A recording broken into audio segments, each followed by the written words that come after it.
Hey, how's everybody doing? Welcome back to Ultimo Gallos Weekly Wrestling Roundup. Wrap-up. Not Roundup. Wrap-up. 3Ws. WWW. Alright, let's get this started. It's going to be a long one here. I watched a lot of wrestling since the last one of these. I'm going to start off with Women of Wrestling Season 2, Episode 3. Got 4 matches, it looks like. Start off with Norwegian Nightmare Nikki Krampus versus Princess Aussie. I kind of remember the Krampus one from last season. Princess Aussie, not good. Not good at all. And also in this match, Krampus one wasn't good either. This was probably the worst match I've seen this week. Going on to our next match is Katrina Walters, aka Winner, aka the Temptress, versus Reina Reyes, who used to be, what she was like, Azteca or something last year. Reina's really improved last season. She's really getting Winner slash Temptress, always been pretty decent. Decent woman's match. Reina ends up winning with a Sky Twister press off the top rope. Okay, match. Then we get to this part of the tag tournament they got going on. It's a weird tag team. We got the Disciplinarian. Yeah, she's not real good. And then Evelyn Maverick, aka Barbie Hayden. Now, I have heard that Barbie announced recently she's retiring from wrestling, so this is probably some of her last matches. They're taking on Sassy Massey, which is Alicia Edwards, and Chantilly Shella. And, I mean, Maverick and Shell are both decent. The other two, yeah. And match was okay at best. Ended up with a nice double team move from Edwards and Sella on Hayden to get the pin. Then we get, and I thought this was part of the, I'm guessing this is part of the tag tournament. I don't remember if they announced it or not. I should put that on this. Yeah, Jessica Havoc, who's just called Havoc here. Best known for her stint in Impact. Probably best known for some jokes she made on Twitter to keep her on WWE, but she's teaming up with Hazard. Looks like Havoc's mini-me, like just shorter and smaller. Taking on the Beast and Jungle Girl. I remember going and thinking, okay, this should be a decent match. I've seen Havoc before, I've seen Beast, I've seen Jungle Girl. They're decent. Hazard, never seen. All four of them kind of brawlers. Excuse me. Wild Horse is doing the old trope. Tag team partners don't get along with Beast and Jungle Girl. Decent going match, and then Havoc and Hazard get DQ for using a chair. It's like, man, what is up with WoW in the main events? Usually they have, the main events just never come off right. And after the match, Young Girl ends up hitting the Beast with a chair to continue her feud. Yeah, about equal to the tag match before us. Not a great episode of WoW, but hey, it's better than Glow was.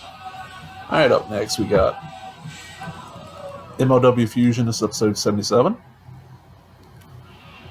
Now this is the BN Sports airing, as I mentioned before. I'll get BN Sports, I'll watch it on that. But I have noticed that the YouTube and FITE, the airings on the FITE app, are uncensored, and sometimes have a little bit more footage, but hey. Excuse me. Starting off, we got Myron Reed and Coco Brazil of Injustice coming out to ring for a tag team match, and they got Jordan Oliver with them. And they're taking on Gringo Loco. And Airwolf. Love Airwolf. Koto's had a really neat journey in MLW so far. He started off kind of like the jobber babyface, and he just keeps on getting some good feuds. And now it feels like he's the lead of Injustice since Rich Swann left. I'm assuming Rich Swann left when Sami Callihan got fired, because he's tight with Callihan. I'm 100% on that. But Ozer says Reed looks like he stole his chest protector from the Ohio State softball team because it's orange.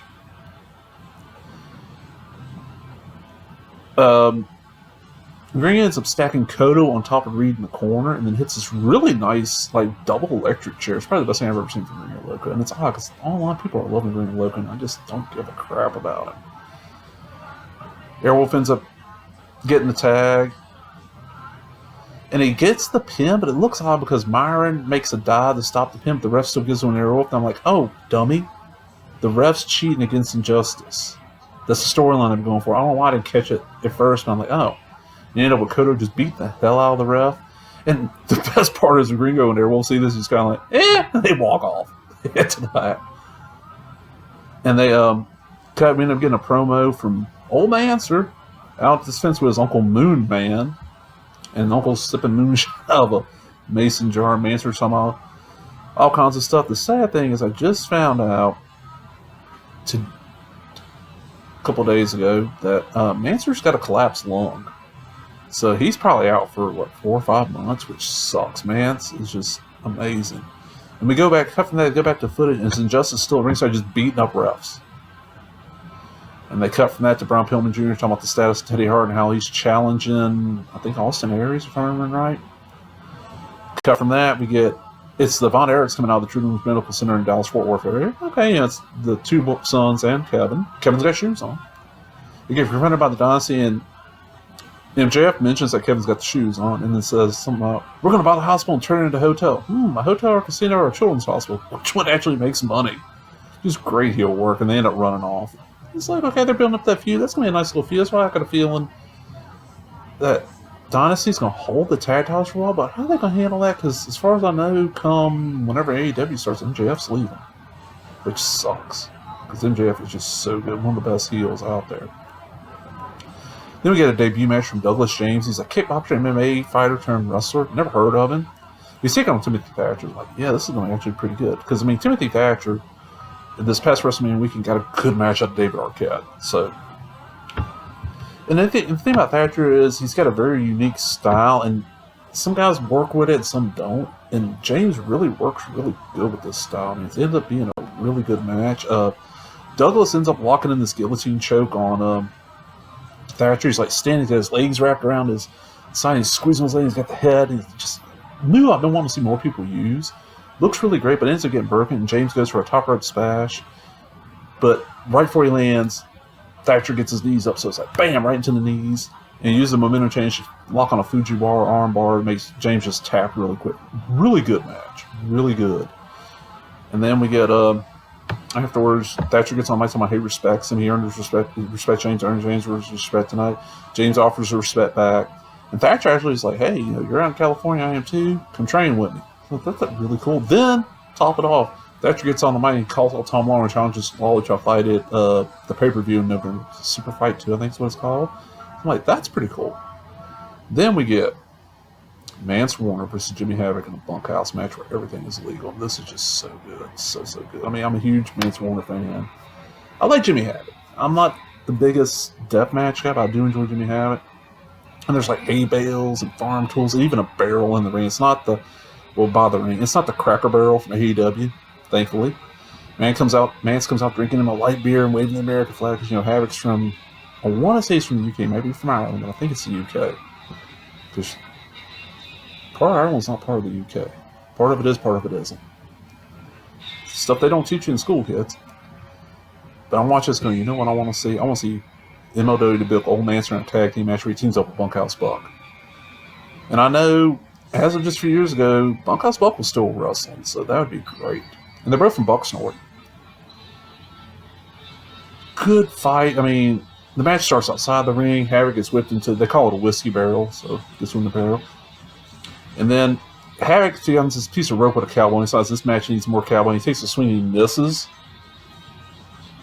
And then Old Manson gets a hold and starts beating Havoc in the crowd's like, more cowboy, more cowboy. Crap, man. I don't even like that skit on this enough, but that had me cracking up. Havoc gets thrown on the timekeeper's table. And this is when I was like, man, I wish Cornette was still on commentary for MLW. Just what he'd say. Havoc ends up throwing Mance out into the crowd and gets a shovel and is using the metal in the shovel to choke him.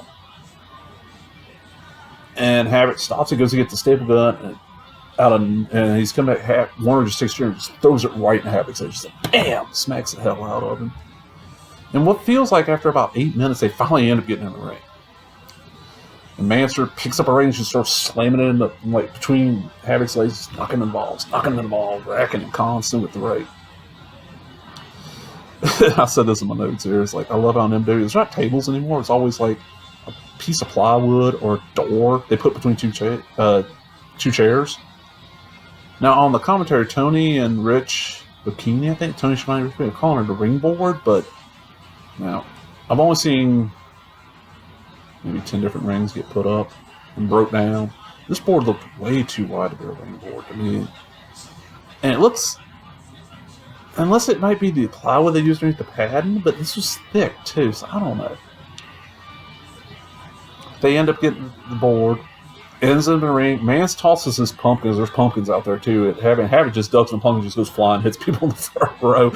And Mance gets his look on the face like, ooh, I screwed up. But this allows Havoc, because Manson's tried a couple times, he takes someone and just staples Mance right in the nuts like 3 times. You're like, oh. Then he pulls out Manson's tongue and staples it to the jack-o'-lantern. That's like just crazy stuff. Even though, man, they should have saved this match for a little closer to Halloween, but hey. Well, Mansour ends up recovering. And knee pad up, knee pad down. Does this running knee that just looks like it knocks Havoc out. He goes for a pin attempt and Havoc barely kicks out. They fight a little bit more. And Mance's tongue gets stapled to the ring board. Then Mance and Havoc places a pumpkin on Mance's head. Goes to the second rope. Mance ends up tossing the pumpkin. This time gets up and tosses it. He rips his tongue off the board. I'm thinking, okay, they probably, stapling somebody's tongue to the board, they probably faked that. I'm really thinking they faked that. He tosses his pumpkin and hits, and it distracts Havoc. He goes up and hits a superplex from the top all the way through the board. And I'm like, okay, that should be it. Mance is like bleeding out his mouth. I'm like, well, crap, did he actually staple his tongue? I mean, that could happen. I mean, maybe Mance has a piercing in. They just went through that. I've seen matches where the guys had like skewers put through their tongues because they had their tongue pierced. They just put it through the hole. I mean, it looks impressive. But then out of nowhere, Mansour just hits this like Stan Hansen, beating up a jobber, AWA lariat that cuts and just knocks the hell out of Havoc and gets the pin. Best same match I've seen once. I mean, this is, for me, almost a perfect match. Just so good. And then after the match is over, Havoc just grabs his razor and starts attacking Mansour. He's like ripping him on the head, and he starts putting him down and pulling him back. And I'm like, man, it looks like legit razor wire. And all the refs come running out, a bunch of backstage guys. They can't even stop it. Great way to end the show. It makes me go, man, I wish it wasn't a week till I saw another episode in MLW. Alright. What we got next? We got Championship Wrestling Hollywood. Now, this is the episode that aired on September 28th from the Z Living channel, which, if I don't see, they're pretty up to date. Because the only other way I got to watch it is like YouTube or FITE, and same episodes pop up about the same time. So, this is the Red Carpet Rumble, where the winner becomes the new Hollywood Heritage Champion. And the Hollywood Heritage Champion is, and there's a Royal Rumble style thing. You got 30 people, entries every 60 seconds. Last 2. Let them do a pinfall submission to winner. Need a little, add a little difference to the Rumble. So first we got Rogelio with Howdy Price. I don't like Howdy. Rogelio's pretty entertaining. Number 2, second guy is R3. He comes out and he hits us like this Cale Connors. For the 3 people watching this that remember Cale Connors, like mass. He takes off and he looks like Ryback and Bully Ray had a kid. Just 2 big guys beating on each other. Rogelio's kind of muscled up. R3's just a big guy. 60 seconds pass. Of course, then the next one is J.K. Frism. And I'm looking at my notes, it says he looks like a 14-year-old dressed up as an MMA fighter. And that's what he's real scrawny, got the little gloves on. Like, yeah, I'm Ken Shamrock, bitch. He does have good strikes. Again, he actually has decent strikes. The 4th one is Sweet Robin Shaw. And I'm going to quote Lance Watson of the Paid Programming Podcast. If you like comedy, go listen to the Paid Programming Podcast. He said it best when he said Sweet Robin looks like Fat Butt Barrel Boy from Juggalo Championship Wrestling. And then, boom, Frizzum is out. He gets tossed out. Okay, that's cool. Number 5 is Graham Mammoot, who in my notes here says, what if Abby and Big Daddy B had a kid? If y'all remember the American wrestlers, wrestling Japan, called American Balloon, that had the what's the term for it? I can't think of the medical term at all. I've always heard it called bitch tits. I'm thinking he might be one of the Nigerian Nightmares. Anybody watch this knows what happened to him, please let me know. Where Helio tosses out Sweet Robin Shaw. We get to number 6. And it's Ty Matthews. And I'm wondering, why is the accountant in this match? Because he's dressed like an accountant. Nothing special. Well, Ty Matthews in the ring. And one of the announcers, Dan Joseph, has had a feud with him. But Dan Joseph is supposedly retired. Well, number 7 is Dan Joseph. That's right. He comes out when the announcer, I was like, that's kind of cool. He comes out and Coach Flex joins us on commentary. Dangan's out there to beat the hell out of Ty. Number 8 is Dickie Meyer. No clue who that is. I've never seen this guy before. Nothing about him stands out. He ends up tossing out Dan Joseph. And I really want Dan Joseph to just walk around and go rejoin commentary, but he doesn't. Number 9, Jennifer Jervis Cottonbelly. And yeah, it's a goofy character, but he goes all in with it, makes it work. And after going in and tickling everybody's like, He drops to the bottom, crawls over to the and like wraps his arm and it's like, no, you're not eliminating me. No. It's great. Number 10 is Fidel Bravo. Seen him before. His look is kind of like Cabanero Barbero. Number 11 is Peter Avalon, which is the male librarian AEW. Avalon ends up tossing out Jervis. And R3 just knocks Avalon out of the ring. Blah. Number 12 is GPA. Never seen him before. The commentary team keeps on making bad, grade point average jokes. Nothing impressive there. Alright, number 13. Watts comes out. This is Eric Watts from Tough Enough, whatever. Big old guy. Looks like Big Ramp's little brother. This dude is huge. He's quickly become one of my favorites, championship wrestling from Hollywood. And Watts just ends up quickly eliminates Grand Mammoth. And number 14, music hits, and it's Ray Rosa. The thing is, his music sounds like the speakers are blown out. He walks out and just sits down on the entrance ramp like, I ain't gonna bother getting in the ring. Well, enough time passes. Number 15 comes out as Dr. Feelgood, which I think is the guy that came out last week with Heather Monroe, but I don't remember his name being Dr. Feelgood. And Rosa still hadn't entered the ring. Well, then Watts grabs R3 and just throws him out like he's nothing. Watts! Then Watts tosses out Dickie and Ty. Watts! Well, time for number 16. This is Adriel Noctis. My notes here say skinny white dude. And Rosa's is still not in the ring. He's just sitting on the entrance ramp like, how y'all doing? I'm waiting my time. Number 7 is Jordan Clearwater, who I recognize him, but I don't know what from. He ends up attacking Ray Rosas, and Rosas finally enters the ring in the match. And then Rosas tricks Clearwater into eliminating himself. I'm like, what the? It's pretty cool. Number 18 is Piranha Con Rana. Basically, it's a luchador version of Shark Boy. He goes around biting people, and Watch just starts beating the hell out of him. It's like, oh yeah, I'm laying into this. I like the gimmick. It's funny. I don't mind comedy in wrestling. Then Real Helio, who's been in there since the first person entered, throws Piranha Con out. Number 19 is Uptown Andy Brown. And he's a Hollywood Heritage champion, so he goes around just throwing these really nice punches. I mean, not like Terry Funk level, but, just a little bit below. Really, they look really good. And he ends up eliminating Fidel Bravo. Number 20, Zicky Dice. Saw Zicky Dice not that long ago on here, and I've seen that he worked sometime this past year for Elevate Pro, so it's like, that's kind of cool. It reminds me, like in character, reminds me a little of Austin Idol. And then Watch just picks up Noctis and slings him to the corner ring like he's a sack of potatoes. It's just great. And Watts tosses out Dr. Feelgood. My notes here is Watts the Kane of the Red Carpet Rumble? Sure looks like it. Number 21, Suede Thompson comes out with a really nice tracksuit, like a suede tracksuit. He's former Tag Team champion. And he goes around just eye-raking everybody. Like, it's the only movie that he's like, eye-rake, eye-rake, eye-rake. He's like, playing little 6-year-old little cousin in, WWE, and they only know one move. They're like, drop kick, drop kick, drop kick. He ends up using the eye-rake, though, to eliminate Noctis. Noctis is, like, on the outside of the ring, on the apron, and he just eye-rakes him. And then, let's see, we got Isaiah Velasquez. He comes in. I don't know what's going on here, but Uptown, Andy Brown just stiffs the hell out of it. It was very impressive. And then we get DJ Talamentes. Coach on commentary goes, I don't know why DJ is like real tiny. Will be tiny, dude. Up next comes Pinks, who I've seen before. Big dude, reminds me a little bit of Amish Roadkill. And right after Pinks hits the ring, Rogelio just takes DJ and just tosses him out. It's like, yeah, get out of here, jobber. And everyone knows, I'm like, man, this might come down to Watts and Rogelio. I really think it's going to come down to, because they've been kind of, Rogelio's been there since the beginning. He's been taking a little break here, and Watts is just killing people. Up next is number 25, Eye Candy Elliott.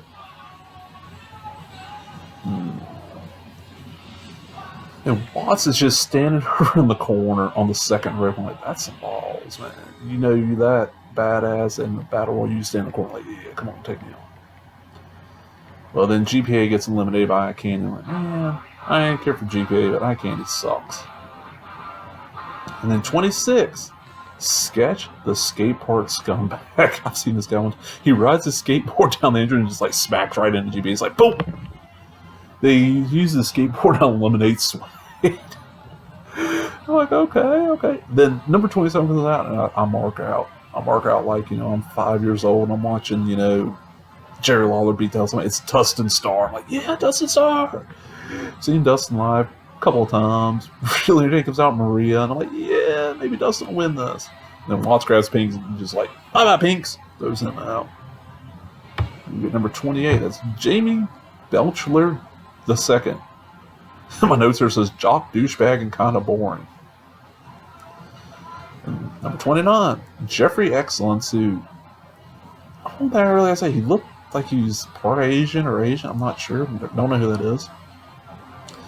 And then like Sketch the skatepark scumbag gets eliminated. I have no idea by who. I couldn't tell. I don't remember them saying anything on commentary. Not Candy Andy gets tossed out of town. Andy Brown. I was like, okay. Number 30, D-Man Dan Parker. Comes out of his outfit. Looks like he skinned one of the puppets, one of the bird Muppets. And we got 8 guys left now. Rogelio's still in for number 1. Jeffrey Excellence gets knocked out because of Zicky. Watts choke slams Zicky Dice to the floor. Like Zicky Dice is on the apron. Watts just picks him up. Blam! Slams him down. Great. The Roses. What's his? What the hell's that guy's first name? Ricky Roses? Andy Roses? I don't know. Roses. Ends up messing with Maria, and this tricks Dustin into eliminating himself, which sucks. I had a feeling Dustin would not win because I know he's based in the Memphis area, and this is Hollywood, so I figured he wouldn't win. I hope he'd get a little better show on that. Rogelio ends up going through the top rope and the middle rope, like between the top and middle rope, and hits the floor. He's trying to ram D-Man. So it's like, okay, are they doing this so you'll think he's eliminated? Now, I'm kind of wondering here. And in my notes, it does say here, still think last two is going to be Watson Rogelio, but they want us to forget that Rogelio isn't eliminated. Well, D-Man comes running at Watson. Watts just flips him over the top rope all the way out to the floor. And it is so impressive to do the replay. It's just like...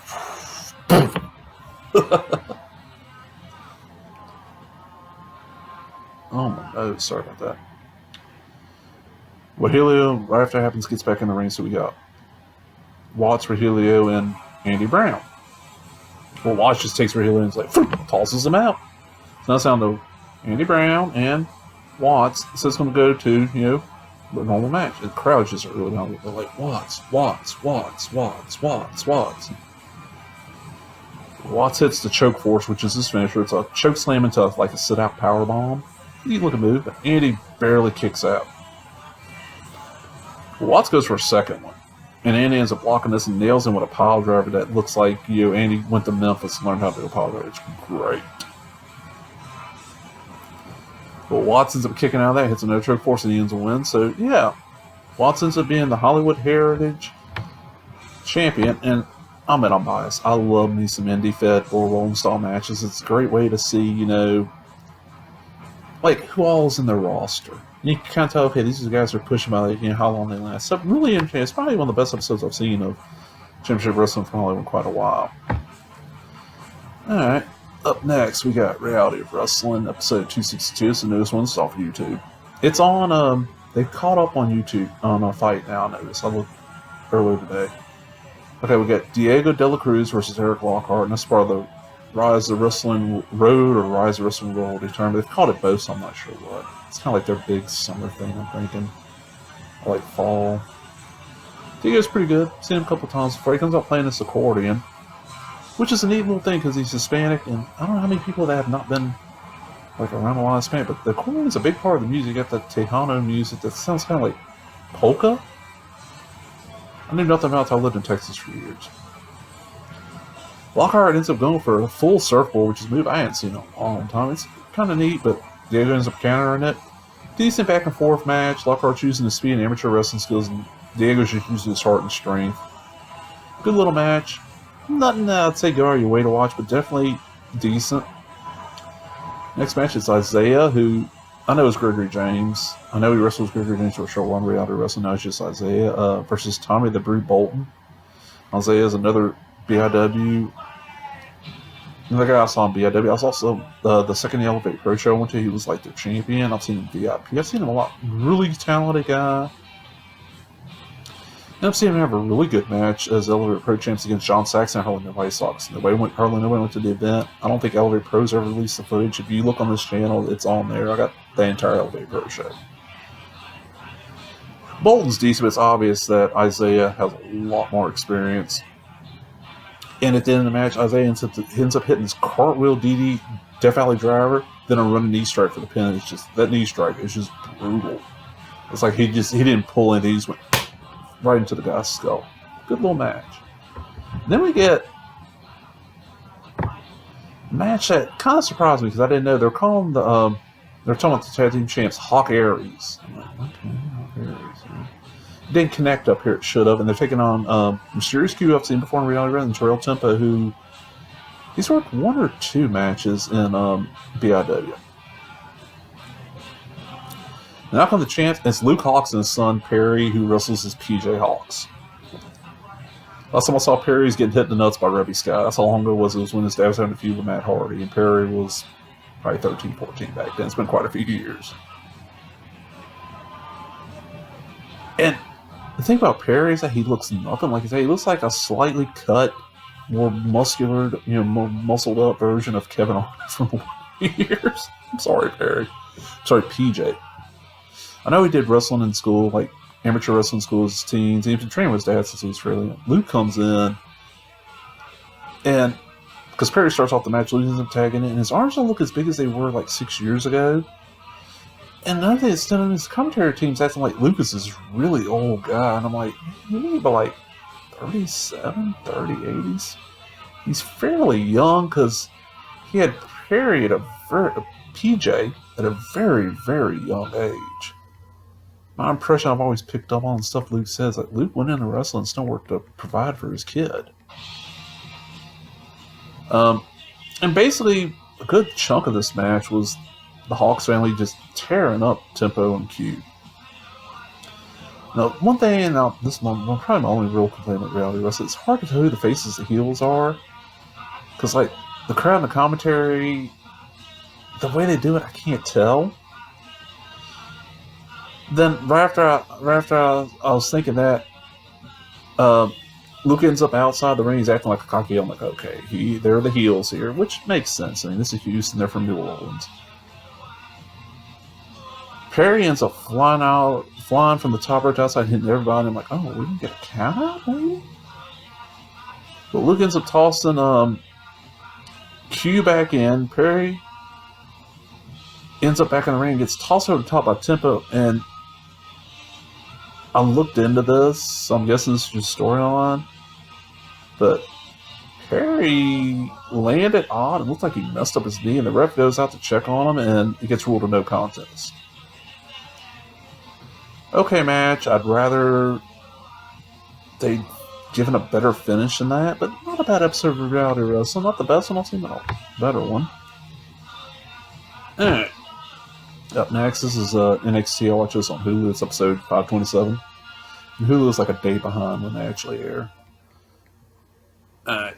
This first match, I'm going to be biased as hell because I've been a Keith Lee fan since I saw him live at a VIP show in the Dallas-Fort Worth area the Friday before Labor Day in 2014. So I've been a Keith Lee fan for over 5 years now. And Dominic Dijakovic, I'm going to keep on wanting to call him Donovan Dijak because that's what he was in Ring of Honor. It's great in Ring of Honor. And I've seen a couple matches from these two before they went to NXT. And they've always been good. And Lee, the thing about Lee is that he moves like he's 200 pounds, and they're not exaggerating this guy's weight. And I really don't think they're exaggerating his height either, because they claim 6'2". I remember when I was talking to him, he ain't but like that much shorter than me. Dude is just, oh god, he's huge. Good, brutal, stiff match. There's a part where Lee gets chokeslammed on the apron. Like, man. And I was saying in my notes, until he went to NXT, Lee was my favorite US-based wrestler. It's just, I don't watch NXT regularly. I don't watch any other WWE stuff, so I need to see them a lot. And Donovan, Dominic was in my top 10. And these two work so well together. And honestly, Lee shouldn't have been in NXT 6 months top to get used to the way WWE does stuff. I don't know why he's still down there. Hell, if they bring him up and have him fighting like Rusev or Brock Lesnar, they'd be matches that made me actually watch SmackDown or Raw or WWE for the pay-per-view for the first time in a long time. I do try to watch the Rumble every year. I catch a little piece of WrestleMania every year, but I just haven't had any interest in WWE in a long time. Lee ends up hitting this tornado pescado from on Dominic from the ring to the outside. It's like, how is a guy that big? Lee's not young. I'm figuring he's probably getting close to 30. Shit, it's been like 5 years since I first saw him wrestle, so he's got to be 28. Dude, it's just amazing. But Lee ends up, they get back in the ring, they're fighting. He ends up knocking Dominic down. Lee goes to the second rope and hits this moonsault that I swear he goes halfway across the ring. It's like, dude, you're 300 pounds. How are you doing this? But Dominic they end up fighting on the ropes and top rope, and Dominic ends up hitting an avalanche destroyer. And I'm like, oh man, Lee kicks out. What the hell?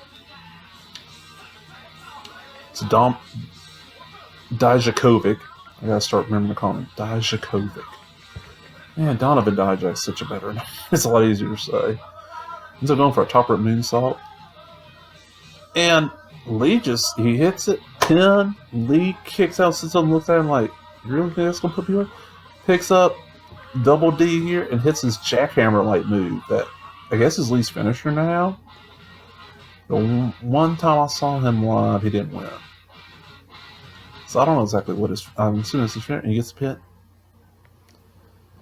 This and the MLW best matches I've seen this week. This match was just amazing. And it was the first match. It's like, man, I don't know. It's going to be downhill from here, I'm thinking. Alright, next up we got Dakota Kai, who I've been hearing a lot about online. Versus Taynara. Never heard of her. And turned out this is the first match back for Kai. She got injured, and she does a lot of kicks. It was okay, but you could tell they just kind of wanted to give her like a little showcase match. She's coming back. Then we get what I thought was going to be the main event. It was Matt Riddle versus Killian Dane. Street Fighter for the #1 contention. Whoever wins gets a challenge. Was Adam Cole's the NXT champion, I'm thinking. This was kind of weird. It was like